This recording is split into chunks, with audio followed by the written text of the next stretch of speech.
दोस्तों, आज एक ऐसी खबर सामने आई है जो सिर्फ एक रक्षा समझौता नहीं कहलाएगी, बल्कि यह एक ऐसा भू राजनीतिक भूकंप है जिसने तुर्की की मीडिया से लेकर तथाकथित इस्लामिक नाटो तक की नींव हिलाकर रख दी है। जरा सोचिए, जिस भारत को यूरोप कभी सिर्फ एक एशियाई बाजार समझता था, आज वही भारत भूमध्य सागर की सुरक्षा का पहरेदार बनने जा रहा है। तुर्की के राष्ट्रपति एर्दोगान खुद को मुस्लिम दुनिया का खलीफा बनाने का सपना देख रहे थे, लेकिन भारत ने उनके सबसे पुराने और कट्टर दुश्मन के हाथ में एक ऐसा हथियार थमा दिया है जिससे अंकारा में सन्नाटा पसर गया है। भारत, ग्रीस, साइप्रस और इजराइल मिलकर एक ऐसा चक्रव्यूह रच रहे हैं जिसे भेदना तुर्की और पाकिस्तान के बस की बात नहीं है। आखिर भारत ने ऐसा क्या कर दिया कि तुर्की का घमंड चकनाचूर हो गया? चलिए डिकोड करते हैं इस नई वैश्विक बिसात को। लेकिन वीडियो में आगे बढ़ने से पहले और भारत की इस कूटनीतिक सर्जिकल स्ट्राइक को समझने से पहले, अगर आपको भी अपनी भारतीय सेना और देश की विदेश नीति पर गर्व है तो इस वीडियो को अभी लाइक करें और कमेंट बॉक्स में जय हिंद जरूर लिखें। याद रहे, जय हिंद कहना हम सबके लिए गर्व की बात है। आज एक ऐसी खबर सामने आई है जो सिर्फ एक रक्षा समझौता नहीं कहलाएगी, बल्कि यह एक ऐसा भू राजनीतिक भूकंप है जिसने तुर्की की मीडिया से लेकर तथाकथित इस्लामिक नाटो तक की नींव हिलाकर रख दी है।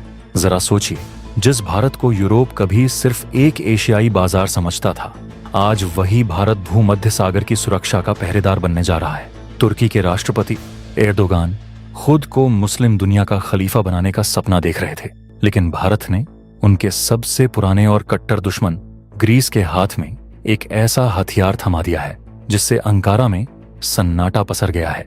भारत, ग्रीस, साइप्रस और इजराइल मिलकर एक ऐसा चक्रव्यूह रच रहे हैं जिसे भेदना तुर्की और पाकिस्तान के बस की बात नहीं है। और यही वो कारण है कि आज तुर्की का घमंड चकनाचूर हो गया है।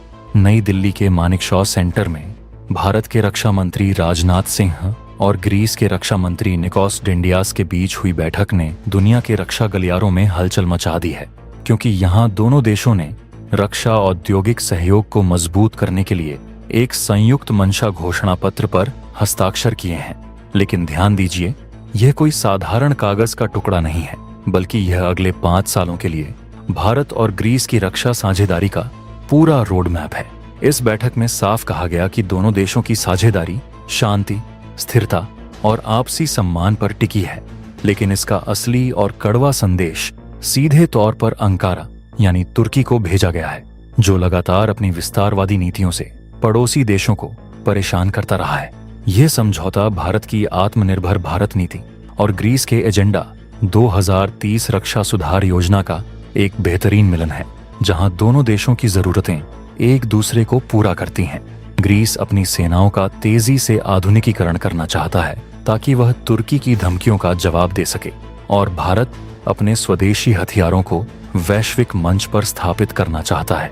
बैठक के दौरान साल 2026 के लिए द्विपक्षीय सैन्य सहयोग योजना भी साझा की गई, जिसका सीधा मतलब है कि अब ज्यादा संयुक्त सैन्य अभ्यास होंगे, ज्यादा प्रशिक्षण कार्यक्रम चलाए जाएंगे और नौसैनिक सहयोग को नए स्तर पर ले जाया जाएगा। यानी यह साझेदारी अब सिर्फ कूटनीति तक सीमित नहीं रहेगी, बल्कि जमीन और समंदर दोनों में दिखाई देगी। इस समझौते का सबसे रणनीतिक और संवेदनशील पहलू यह है कि ग्रीस ने गुरुग्राम स्थित भारत के सूचना संलयन केंद्र यानी IFC-IOR में अपना एक अंतर्राष्ट्रीय संपर्क अधिकारी तैनात करने का ऐलान किया है। इसका मतलब है कि अब समुद्री गतिविधियों पर रियल टाइम खुफिया जानकारी साझा की जाएगी और सुरक्षा खतरों पर तत्काल समन्वय होगा। याद रखिए, आज यह केंद्र हिंद महासागर क्षेत्र का सबसे बड़ा समुद्री सुरक्षा हब बन चुका है, और अब इसमें एक यूरोपीय नाटो देश का शामिल होना भारत की समुद्री कूटनीति की बहुत बड़ी जीत है, क्योंकि इससे हिंद महासागर में ग्रीस की परमानेंट रणनीतिक मौजूदगी हो जाएगी। अब आते हैं उस हिस्से पर जिसने तुर्की की मीडिया को सबसे ज्यादा बौखला दिया है, क्योंकि ग्रीस अब सिर्फ सहयोग की बात नहीं कर रहा, बल्कि वह भारतीय हथियार खरीदने में गंभीर दिलचस्पी दिखा रहा है। रिपोर्ट्स के मुताबिक भारत ने ग्रीस को अपने कुछ शीर्ष स्वदेशी युद्ध प्रणालियां ऑफर की हैं, जिनमें wheeled armoured platform 8x8, guided Pinaka rocket प्रणाली और माउंटेन गन सिस्टम शामिल हैं। ग्रीस के लिए ये हथियार इसलिए अहम है क्योंकि उसे अपने हजारों द्वीपों की सुरक्षा करनी है और भारत के ये हथियार किसी भी तरह के उबड़ खाबड़ इलाके में दुश्मन को धूल चटाने में सक्षम है। अगर कोई नाटो देश भारतीय हथियार खरीदता है तो यह भारत की रक्षा उद्योग के लिए वैश्विक भरोसे की सबसे बड़ी मुहर होगी, क्योंकि नाटो के मानक दुनिया में सबसे सख्त माने जाते हैं। अब भारत केवल बंदूक और मिसाइल नहीं बेच रहा, बल्कि वह ऑफर कर रहा है प्रशिक्षण, रखरखाव, पूरे जीवन चक्र का समर्थन और औद्योगिक साझेदारी। यही वजह है कि आज भारतीय रक्षा प्रणालियों को सिर्फ सस्ता नहीं बल्कि भरोसेमंद माना जा रहा है। और ग्रीस जैसा देश जो अमेरिका और फ्रांस से हथियार खरीदता था, अब भारत की तरफ उम्मीद भरी नजरों से देख रहा है। अब बात करते हैं असली भू राजनीतिक ड्रामे की, जिसके कारण तुर्की के मीडिया में बार बार कहा जा रहा है कि भारत की मदद से ग्रीस तुर्की की घेराबंदी कर रहा है। दरअसल ग्रीस एक नए सुरक्षा समूह की योजना बना रहा है जिसे भूमध्य सागर क्वाड कहा जा रहा है, जिसमें शामिल होंगे ग्रीस, साइप्रस, इजराइल और भारत, और इसे 3+1 प्रारूप कहा जा रहा है। ग्रीस को डर है कि तुर्की, पाकिस्तान और कुछ अन्य देश मिलकर एक नया सैन्य गठबंधन खड़ा कर रहे हैं, जिसे एक्सपर्ट अनौपचारिक इस्लामिक नाटो कहते हैं। और इसके जवाब में ग्रीस इस नए क्वाड के जरिए तुर्की की ब्लू होमलैंड समुद्री रणनीति को संतुलित करना चाहता है। ग्रीस के विदेश मंत्री ने साफ कहा कि ग्रीस भारत के लिए यूरोप का प्रवेश द्वार बन सकता है, जिसका भारत के लिए सीधा मतलब है हिंद महासागर से आगे भूमध्य सागर तक रणनीतिक पहुंच बनाना। यह रास्ता यूरोप के बाजारों तक जाने के लिए सबसे अहम है, और अभी तक भारत को स्वेज नहर या तुर्की के रास्ते पर निर्भर रहना पड़ता था। लेकिन ग्रीस के साथ दोस्ती और वहां के बंदरगाहों तक पहुंच मिलने से भारत का व्यापार सुरक्षित हो जाएगा और यूरोप की सुरक्षा तथा ऊर्जा राजनीति में भारत की भूमिका कई गुना बढ़ जाएगी। हम सब जानते हैं कि तुर्की और पाकिस्तान का रिश्ता कैसा है।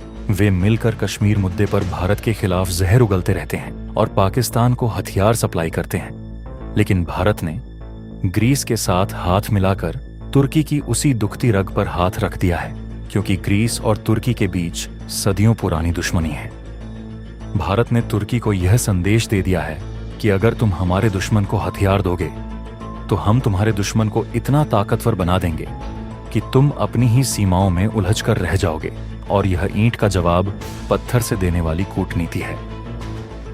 भारत और इजराइल के संबंध पहले से ही मजबूत हैं और ग्रीस तथा साइप्रस इजराइल के पुराने साझेदार हैं। ऐसे में भारत की एंट्री इस पूरे समीकरण को एक नया रूप देती है। तुर्की के लिए यह अब तक का सबसे बड़ा झटका है, क्योंकि वह भूमध्य सागर में अपनी दादागिरी चलाना चाहता था, लेकिन अब उसे वहां भारत जैसा शक्तिशाली देश खड़ा मिलेगा। यह गठबंधन सिर्फ कागजों पर नहीं है, बल्कि हथियारों की खरीद फरोख्त और संयुक्त युद्धाभ्यास के जरिए जमीन पर उतर रहा है, जो तुर्की की विस्तारवादी नीति के ताबूत में आखिरी कील साबित हो सकता है। कुल मिलाकर देखें तो भारत अब हथियार आयातक नहीं बल्कि निर्यातक बन चुका है और दुनिया के बड़े बड़े देश भारतीय तकनीक पर भरोसा जता रहे हैं। भारत और ग्रीस का यह समझौता तुर्की के लिए एक स्पष्ट रणनीतिक चेतावनी है कि भारत की पहुंच अब सिर्फ हिंद महासागर तक सीमित नहीं है। अगर भूमध्य सागर क्वाड आगे बढ़ता है और हकीकत का रूप लेता है तो यह यूरोप और एशिया की सुरक्षा राजनीति की दिशा हमेशा के लिए बदल देगा और तुर्की का रसूख मिट्टी में मिल जाएगा। दोस्तों, भारत की इस आक्रामक विदेश नीति और ग्रीस के साथ बढ़ती दोस्ती पर आपका क्या कहना है? क्या आपको लगता है कि भारत को आधिकारिक तौर पर इस भूमध्य क्वाड का हिस्सा बनकर तुर्की को घेरना चाहिए? हाँ या ना में अपनी राय कमेंट बॉक्स में जरूर दें। और अगर आपको भारत का यह मास्टर स्ट्रोक पसंद आया हो तो वीडियो को लाइक करें और दोस्तों के साथ शेयर करें। साथ ही चैनल को सब्सक्राइब करना न भूलें, ताकि देश की सुरक्षा से जुड़ी ऐसी ही खबरें आप तक पहुंचती रहें। जय हिंद, जय भारत।